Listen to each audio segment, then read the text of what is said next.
dengan mengisyaratkan bahwa perusahaan tersebut mungkin menaruh dendam terhadapnya karena secara terbuka menunjukkan dukungannya terhadap Min Hee-jin. Polisi sudah mengatakan loh bahwa jika mereka mengungkapkan detailnya, orang-orang.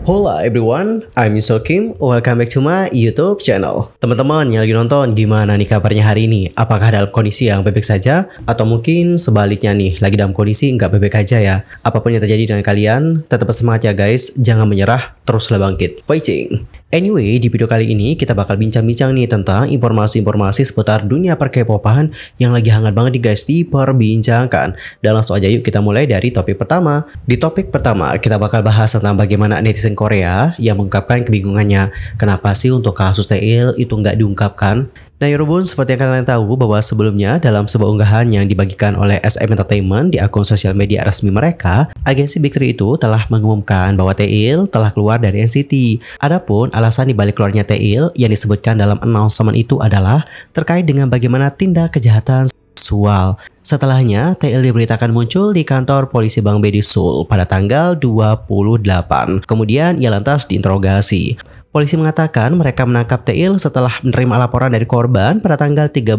Juni. Investigasi pertama itu dilakukan sekitar 2 bulan setelah dilaporkan. Polisi juga mengungkapkan bahwa korbannya adalah seorang wanita dewasa, sementara untuk dakwaan spesifiknya belum diketahui hingga saat ini.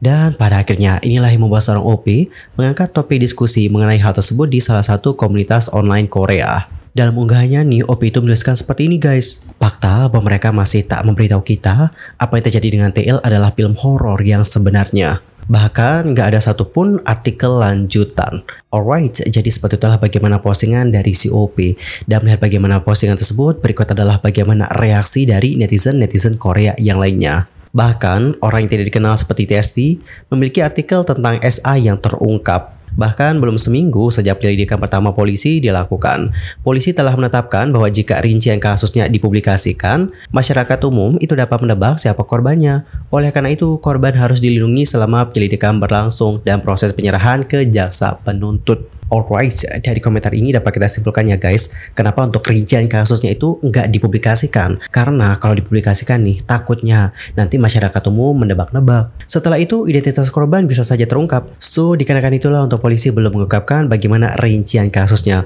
untuk melindungi korban selama penyelidikan berlangsung. Next, ke komen yang berikutnya. Apa sih yang dikatakan komentar di bawah ini? Ini bukan tentang apakah dia dikritik atau enggak. Masalahnya serius, tetapi nggak ada yang diungkapkan. Berhentilah deh mencoba menggunakan alasan bahwa dia bukan siapa-siapa. Sementara itu, netizen internasional mengomentari seperti ini guys. Kenapa ya sebagian orang bersikap seakan-akan mereka perlu tahu setiap detail mengerikan ataupun menyakitkan dari apa yang terjadi, kenapa, kapan, di mana, dan sebagainya. Saya paham kalau orang penasaran, but good lord, ini adalah orang sungguhan loh yang mengalaminya. Dan banyak sekali orang yang menyebarkan informasi palsu. Yang terbaik yang bisa dilakukan polisi saat ini adalah merahasiakannya dan melindungi identitas korban. Aku yakin pada akhirnya semua kejadian akan terungkap kok. Benar banget, setuju sama komentar yang satu ini. Next, jenis penyerangan yang dialami korban itu nggak perlu diungkapkan secara gamblang kepada publik. Bahkan ingin mengetahuinya saja itu sudah merupakan perilaku yang sosiopat. Dia ditahan polisi dan dikeluarkan dari grup dan kemungkinan besar dikeluarkan dari SM setelah ini. Mencoba menjadikannya penwar atau perang perusahaan adalah puncak dari sikap yang menyedihkan. Apalagi sih yang pengen kamu ketahui tentang kasus ini? Polisi sudah mengatakan loh bahwa jika mereka mengungkapkan detailnya, orang-orang mungkin bisa menebak siapa korbannya. Selama dia dapetin hukuman yang pantas, nggak perlu sih untuk mengungkap apapun yang dapat membahayakan dan mengekspos korban lebih jauh. Jika korban gak ingin informasinya diketahui, apalagi sih yang bisa dilakuin? Jika orang mencari kejahatan yang dilakukannya, hal itu akan terungkap saat dia dijatuhi hukuman. Tetapi nggak sekarang. Alright, jadi seperti itulah bagaimana komentar-komentar dari para netizen. Yang mana banyak dari mereka yang mengatakan bahwa sebenarnya kita nggak perlu tahu lebih lanjut tentang apa yang sudah dialami oleh korban jika korban tidak ingin hal itu diketahui oleh publik. Dan banyak juga dari mereka yang paham kenapa polisi tidak mengungkapkannya. Hal itu adalah untuk melindungi si korban selama penyelidikan berlangsung. Dan bagaimanakah pendapat kalian guys akan hal yang satu ini? Apakah kalian setuju dengan netizen-netizen yang lainnya? Antar komen ya di kolom komentar. Lanjut ke informasi yang berikutnya, kita bakal bahas tentang sebuah drama yang juga lagi heboh banget sih guys. Hal itu adalah tentang bagaimana sutradara dari musik video Nijis yang Dito bersama dengan Hype Labels. Jadi Yorobun, belum lama ini, Sutradara Shin Woo-seok mengambil sikap tegas terhadap HYBE pada tanggal 3 September 2024. Sebelumnya, melalui Instagramnya nih, beliau mengatakan bahwa dirinya nggak akan dapat melanjutkan kerjasama dengan Adore yang baru. Penghapusan video di kanal YouTube band Hisu yang merupakan bagian tambahan dari kisah New Jeans Ditto juga diduga dilakukan dikarenakan permintaan dari manajemen Adore yang baru.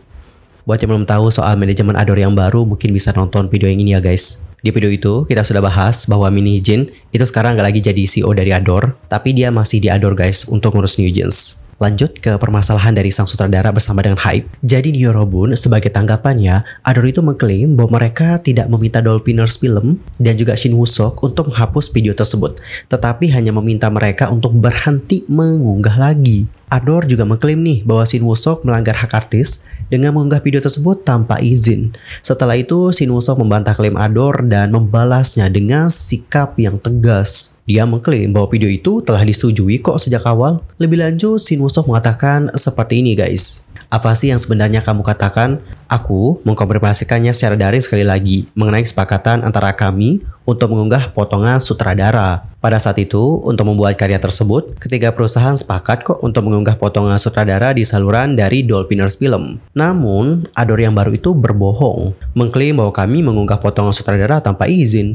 Aku sih heran, kenapa sih kalian itu menyeret pihak ketiga yang gak terkait untuk media playmu? Ini tuh adalah tindakan yang sama sekali mengabaikan aturan kata tulis dari industri periklanan dan juga mengkhianati kepercayaan dasar yang penting dalam bisnis. Adore adalah pihak yang memintaku menghapus video tersebut dengan alasan bahwa video itu mengandung hak potret artis dan karenanya hanya dapat dipublikasikan di saluran resmi mereka dan bukan saluran pihak ketiga. Mereka secara sepihak mengirimkan bukti konten atau dokumen hukum untuk meminta bahwa jika kami nggak menghapus video tersebut pada Senin pagi, mereka nanti akan meminta harga layanan 2 kali lipat dari kami sebagai denda dikarenakan melanggar kontrak. Kalian sudah ngancam kami seperti ini, jadi apa yang kalian katakan sekarang? Mungkin nggak sih kalian baru mengetahui keberadaan saluran band Hisu setelah kami menghapusnya? Benar juga sih. Selain itu ya Yorobun, Shin Woo-seok juga nggak setuju dengan bagaimana klaim dari Adore bahwa mereka tidak memintanya untuk menghapus video tersebut. Dia mengklaim bahwa ia tidak punya alasan untuk menghapus video tersebut jika nggak demikian. Lebih lanjut, dia mengatakan, secara logika nih, sutradara mana sih yang akan ngebakar karya mereka sendiri dengan tangan mereka sendiri? Apa sih alasan aku ngelakuin hal itu? Video-video di saluran band Hisu merupakan perpanjangan dari Ditto yang aku sutradarai. Video-video dan channel tersebut secara pribadi diminta olehku dari Adore lama untuk diposting. Dicatat Adore lama ya guys. Dan itu pun tanpa bayaran, hanya untuk para penggemar doang. Jadi kenapa sih aku harus menghapusnya tiba-tiba tanpa alasan? Benar juga sih, masuk akal. Terakhir, Shin Woo-seok juga membalas Adore yang baru dan juga HYBE dengan mengisyaratkan bahwa perusahaan tersebut mungkin menaruh dendam terhadapnya karena secara terbuka menunjukkan dukungannya terhadap Min Hee-jin serta dikarenakan tidak setuju untuk mengerjakan video musik grup lain setelah kesuksesan dari Ditto. Lebih lanjut, dia menuliskan, Dolphiners Film telah bekerja keras untuk mengubah video musik menjadi karya yang bagus dan kami mengerjakan video band Hisu tanpa bayaran, baik untuk penggemar maupun untuk meningkatkan tingkat penyelesaian untuk Ditto. Dan kami menghapus video itu berdasarkan permintaan gak adil yang dibuat oleh Adore saat ini yang membatalkan perjanjian yang ada di antara kami. Kalian bahkan gak tahu ketentuan perjanjian kita. Jadi apa yang membuat kalian begitu kesal sehingga kalian mengubah Dolphiners Film menjadi seseorang yang menyebarkan kebohongan dan melanggar kontrak? Aku nggak tahu sih apakah itu karena aku menulis petisi untuk mendukung Min Hee-jin atau dikarenakan menolak untuk mengerjakan video musik HYBE lainnya atau karena kalian melangkah maju untuk menghapus New Jeans. Tapi aku sih harap ya kalian itu nggak mengaburkan kebenaran dengan media play kalian yang kotor.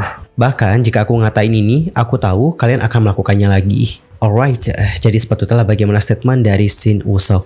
Jujur, aku itu adalah penikmat dari musik video Ditto. Itu musik videonya kayak bener-bener wow, bagus banget sih. Salah satu video musik terbaik yang pernah gua tonton. Karena ceritanya kayak bener-bener bagus banget. Sinematografinya juga bagus, cara pengambilannya juga bagus, konsep musik videonya juga bagus. Dan suka aja gitu sama karyanya. Bahkan dikarenakan aku suka, aku sudah ngebuat video teori loh guys tentang bagaimana musik video Ditto. Dan jujur aja ya guys, video-video di channel band Hisu itu ngebantu banget loh. Ngebuat kita semakin paham dengan bagaimana cerita dari musik video Ditto.